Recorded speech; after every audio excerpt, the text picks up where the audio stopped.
Alors, les règles d'or. Ok, ben attends, je regarde là ou là? Attends une seconde. Ok. Les peintures fusion ne nécessitent pas beaucoup de préparation et souvent on a des clients qui préparent pas du tout. Par contre, de préparer un petit peu, ça augmente énormément la durée de vie. Donc dans tous les cas, il faut laver au TSP pour être sûr de ne pas avoir de poussière et de gras sur notre surface. Il existe plusieurs types de TSP. Celui-là, il est sans phosphate. Et d'ailleurs, c'est tellement drôle parce que TSP, P, c'est pour phosphate. Il n'y en a pas dedans. Ce qui fait que c'est biodégradable et qu'on peut en disposer comme on veut. Cette formule-là, c'est 2 bouchons pour 1 litre d'eau. Les surfaces qui sont ponçables, comme le bois par exemple, si le fini est lustré, ça vaut la peine de faire un petit ponçage rapide avec un grain 120 par exemple, sans trop insister, mais juste 5 minutes, surtout aux surfaces, aux endroits où ça va être plus sollicité, ça peut vraiment doubler la durée de vie de la peinture. Les surfaces qu'on ne peut pas poncer, il n'y a vraiment pas de limite à ce qu'on peut recycler avec la peinture fusion. On peut faire, par exemple, la mélamine, le plastique, le verre. On a, pendant le confinement, des gens qui ont peint leur frigo. Dans ce cas-là, un bon lavage au TSP, agent adhérent, 2 couches avec 12 heures de séchage entre les couches. Et après la dernière couche, 12 heures de séchage avant de peindre et c'est parti. Ça marche aussi pour les gens qui pourraient poncer mais n'ont pas envie de poncer.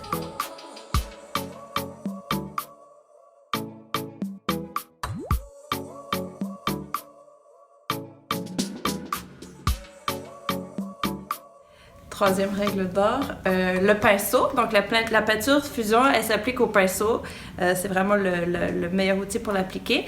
On aime les pinceaux qui ont des poils très très fins parce que ça fait moins de texture et ça fait un projet plus lisse.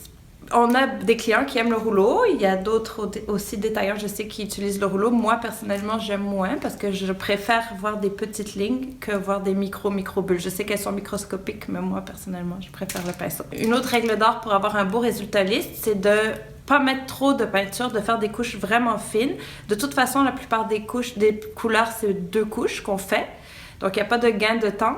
Ça sèche mieux, c'est plus solide. Avec ce type de pinceau, on peut tremper que le bout. Et juste ça suffit pour faire une section assez impressionnante parce que ça contient très, très bien. On enlève bien sûr l'excédent et en fait, on vise une section de la largeur du pinceau. Notre objectif, c'est de travailler vite parce que ça sèche vite au toucher, la peinture fusion. Donc, tac, tac, tac, tac, tac, on va le plus vite possible dans tous les sens. À ce stade-ci, le but, c'est juste de couvrir la surface le plus vite possible.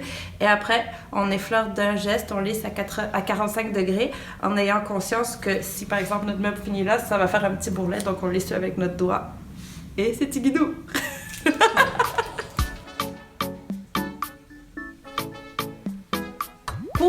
Pour avoir quelque chose de solide, on reste patient et on respecte les temps de séchage. Donc même si ça sèche vite au toucher, c'est vraiment mieux de laisser sécher 3-4 heures entre les couches de peinture.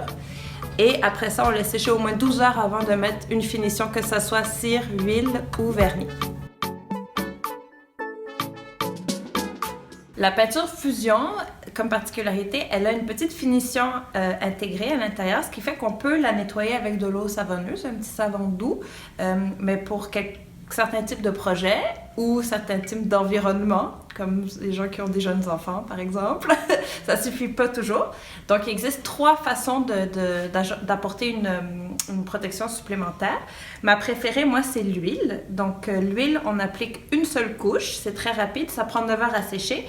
C'est très, très bien parce que ça garde l'aspect naturel de la peinture, mais c'est très, très robuste comme protection, en particulier pour les liquides.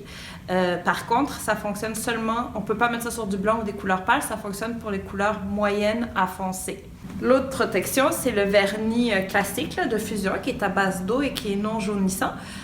Donc ça, on applique 2 couches avec l'éponge prévue à cet effet-là, qui serait humide en fait, et on procède par section, petit à petit, en chevauchant d'un tiers. C'est très facile, pas besoin de sabler entre les couches et ça jaunit pas. Par contre, c'est déconseillé sur les couleurs foncées parce que ça peut faire des stries blanchâtres avec le temps. La troisième option, c'est la cire que beaucoup de gens connaissent. Moi, c'est l'option que j'aime le moins parce que si on veut repeindre, on doit descirer après.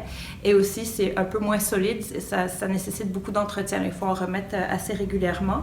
Par contre, ça peut être pratique pour un berceau de petit bébé ou quelque chose parce que c'est vraiment ce qui est le plus doux là, et le plus safe. Là. Voilà. C'est bon? Pas très concis.